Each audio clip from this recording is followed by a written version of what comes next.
Hello there, and welcome back to my workshop. This is Cherry Tool Tote show number 4. It's going to be a fun show because we're going to finish this project on this show. So let's get started. Let's talk about where we are so far. Then we're going to talk about where we're going, and hopefully we'll get there. So here's the project so far. I made the ends, and I dovetailed the ends to the bottom. I made the handle, and the handle is joined with wedge tenons. You can see it here. And then last time we were working on one of the sides, and they're going to be nailed on, and I put a rabbet that goes along the inside edge. And while you were away, what I did was I started working on the other side. And you can see I have the required rabbets here, and I also put the curve that goes along the top, and that goes like this, as you probably know. There we go. So what we're going to do now is we're going to cut that curve on the second side. So let's get set up here.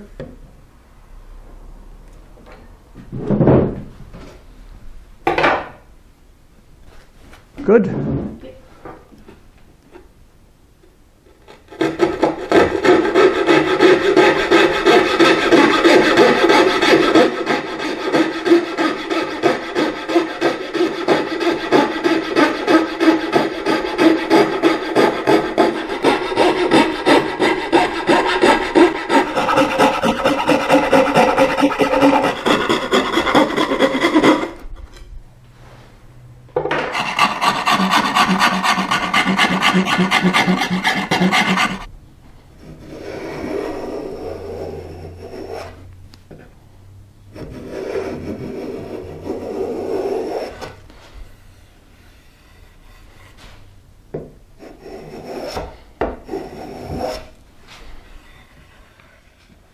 And that was a rather abbreviated look at all the sawing, rasping, and spoke shaving, but you've seen this all before when I made the handle back in show 2. So let's move on to my nail selection. Here's the first choice I considered. This is a diamond head forged nail by a company called Riviere. It's got 4 sides and this really nice hammered head. But it just seemed a little bit out of scale to me. These heads are awfully large, and I just thought it might be a bit much for this project. So I considered this nail. This is a Tremont fine finish cut nail, and it's sheared from a sheet of steel. And you can see that it's the same thickness along one dimension, and along the other dimension it's quite tapered. But my concern with this nail is that it's going to be located very close to the end of the board, and splitting or end grain blowout is a real concern with a nail shaped like that. Even if I drilled a relief hole, it would still be, I think, a problem. So I finally arrived at this nail here. This is actually a headless square cut brad. It's not headless, it's just smaller. But my concern here was that with enough force, the upper board could actually pull through, and the nail wouldn't hold it on very well.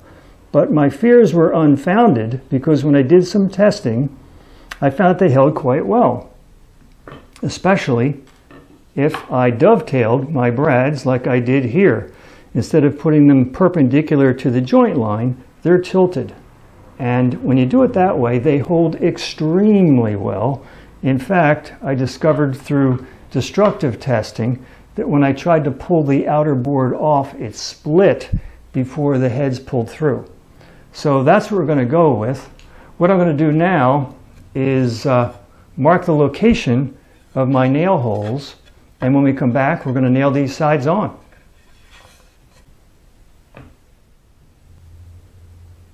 And I've got my nail holes marked. Tough to see in this cherry, I know. And over here, I've got the tote clamped down with the first of the sides.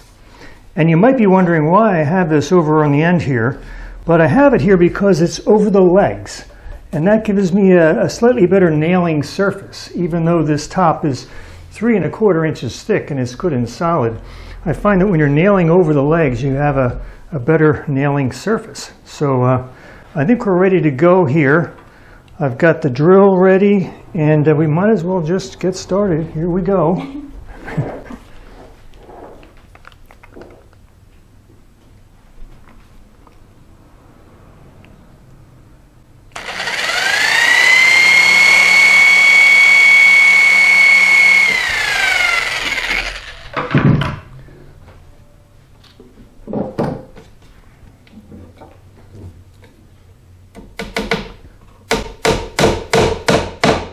I like to get these tacked at first, and then we'll come back.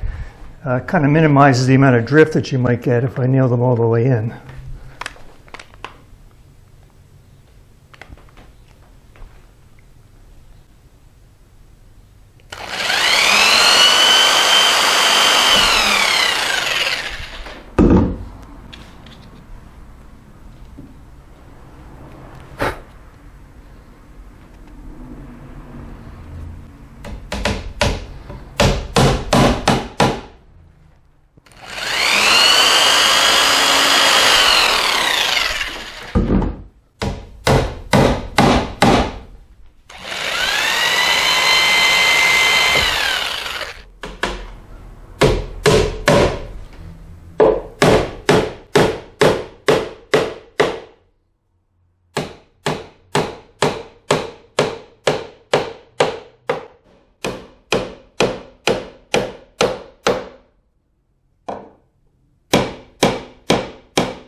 Well, okay, that was a little bit stressful. I was very worried about splitting. I was right on the edge there.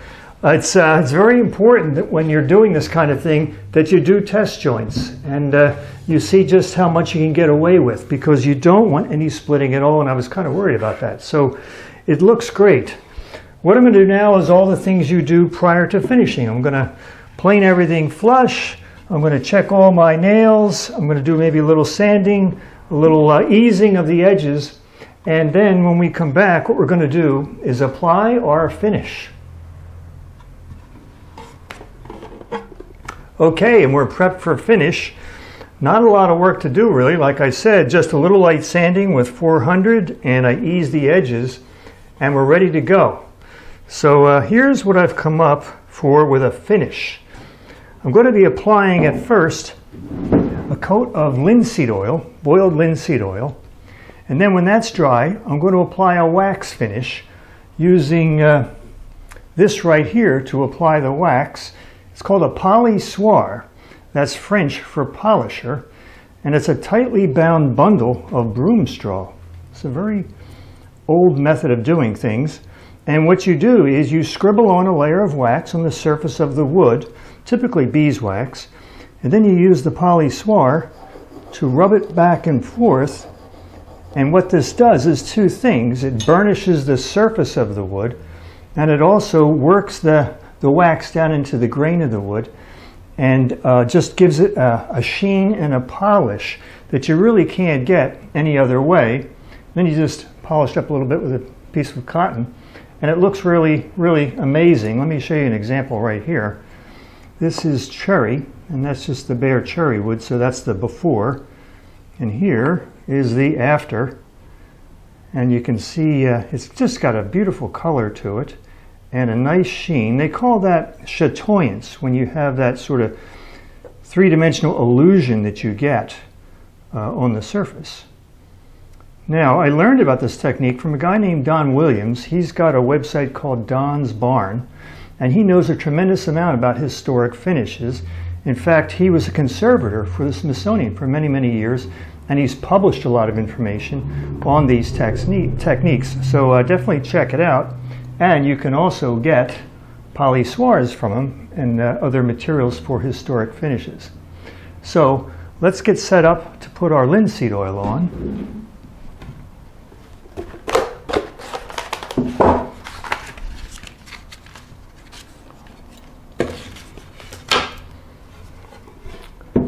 I've got our linseed oil here, and my brush, and my glasses. And if we're ready, are we ready? Mm-hmm. Okay, here we go.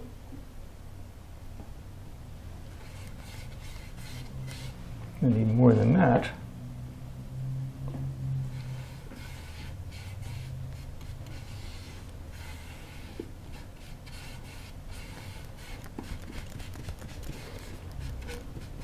And as usual, you just wipe this on and then wipe it off. How's that look? Shiny. Shiny. Okay. It's a messy procedure, but looks nice.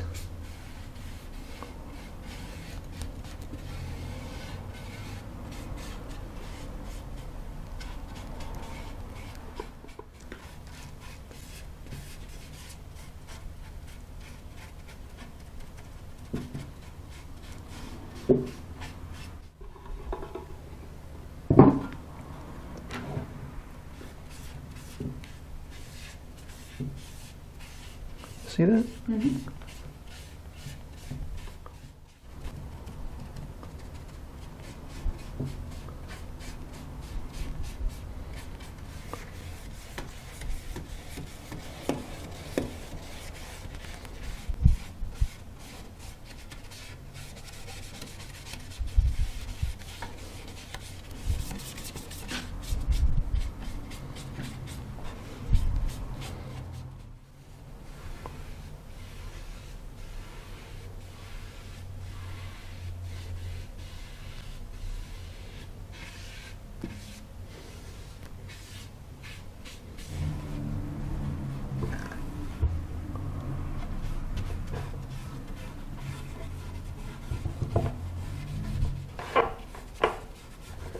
Okay, there we go. And I knew I should have worn gloves. Don't you do this at home. What I'm going to do is just keep applying this for about 5 minutes and then wipe it dry as I usually do. And then we're going to come back and apply the wax finish. Okay. All right, the finish is dry. Takes about 3 days for linseed oil, and I like to give it a little more time, so it's been about 2 weeks. And I'm loving the look of this finish. Look at the color. The linseed oil, I think, pairs very nicely with the cherry. I really like the look.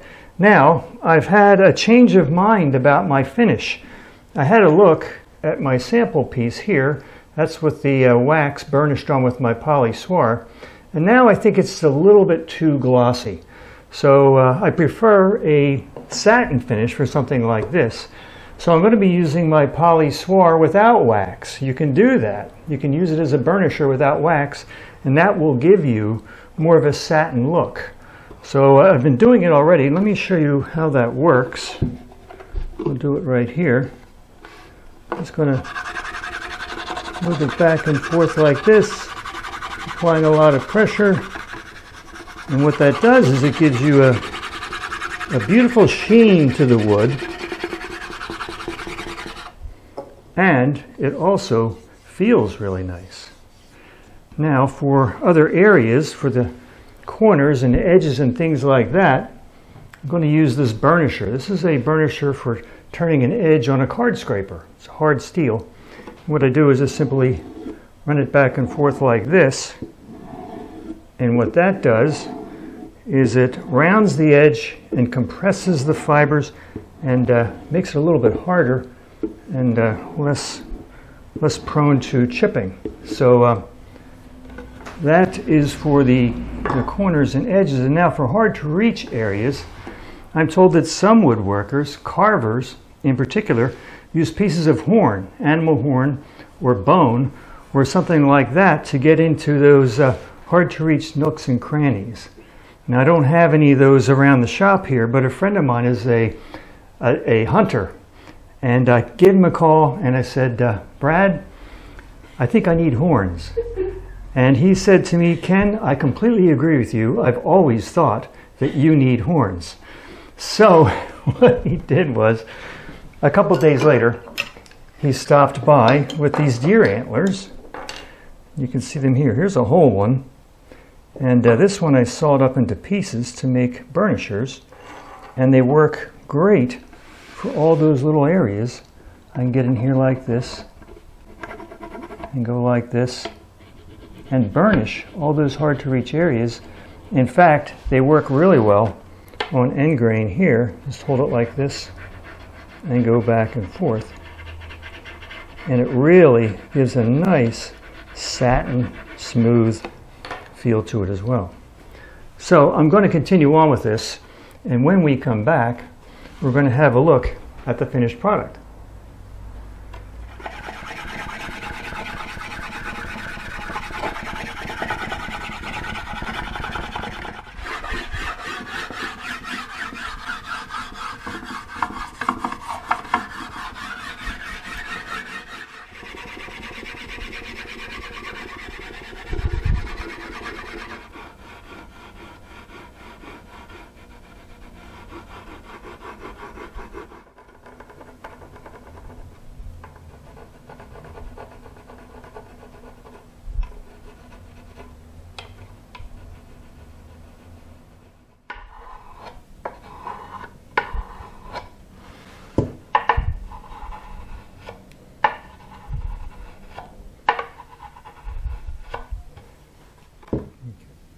And here we are. The project is complete. I really like the look of it, and I like the sheen that I'm getting here, and I'm calling it done. So, what is it with my obsession with tool totes? I'm not sure why. I think I mentioned a while back that almost all of my woodworking occurs here in my workshop, and yet I keep making tool totes. If you remember a few years ago, I made a Pisanki egg tote for my sister. Then I made a compound angled dovetail tool tote out of chestnut. And while I was doing that, simultaneously, I made another one out of pine, just like it. And many years ago, I made a bunch of these tool totes here, just to get some practice in making some dovetails. So, don't even get me started about my Japanese toolbox obsession. Let me show you what I mean.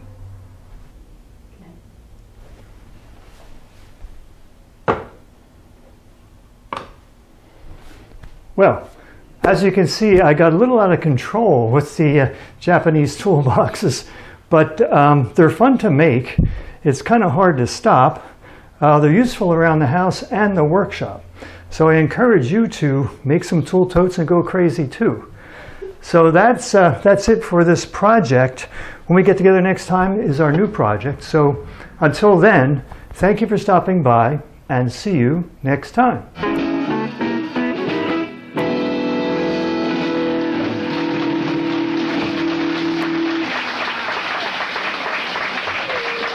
Wasn't that great?